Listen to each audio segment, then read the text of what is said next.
সম্মানিত দর্শক শ্রোতা, আসসালামু আলাইকুম।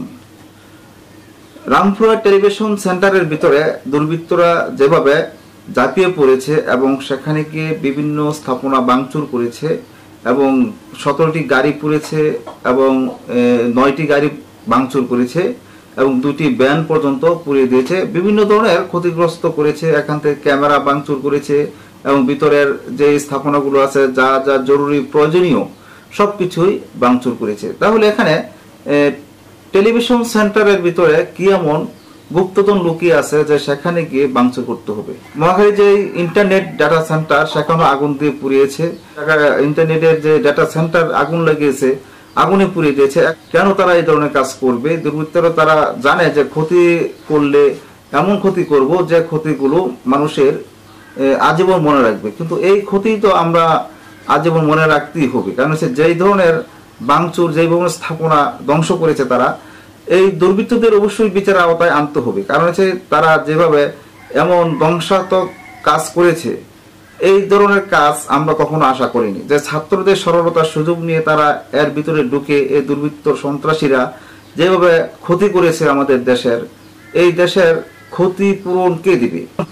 আজকে বাংলাদেশ টেলিভিশন সেন্টার এখানে পরিদর্শন করতে গিয়েছে আমাদের মাননীয় প্রধানমন্ত্রী শেখ হাসিনা।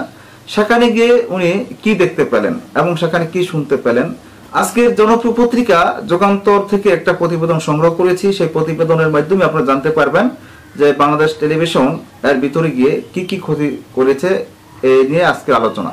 তাহলে আসুন আমরা সেই প্রতিবেদনটি দেখে আসি।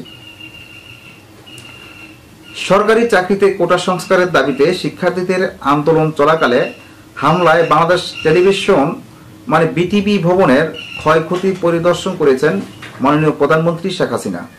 শুক্রবার সকালে তিনি ক্ষতিগ্রস্ত বিটিভি ভবনের বিভিন্ন অংশ পরিদর্শন করেন।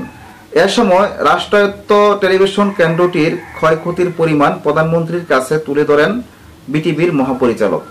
এছাড়া রাজধানীর রামপুরায় একই প্রাঙ্গণে উপস্থিত বিটিভি ভবন ও বিটিভির প্রধান কার্যালয়ে ক্ষয়ক্ষতির চিত্র নিয়ে একটি ভিডিও প্রেজেন্টেশন দেখানো হয়।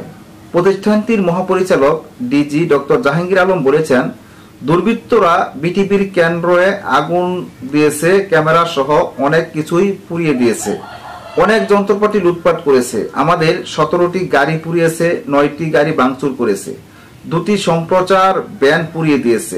এছাড়াও আগুনে বিল্ডিং এ অনেক ক্ষয়ক্ষতি হয়েছে।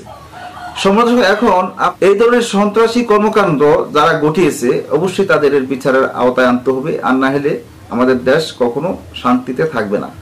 আজ এই পর্যন্তই। আল্লাহ হাফেজ।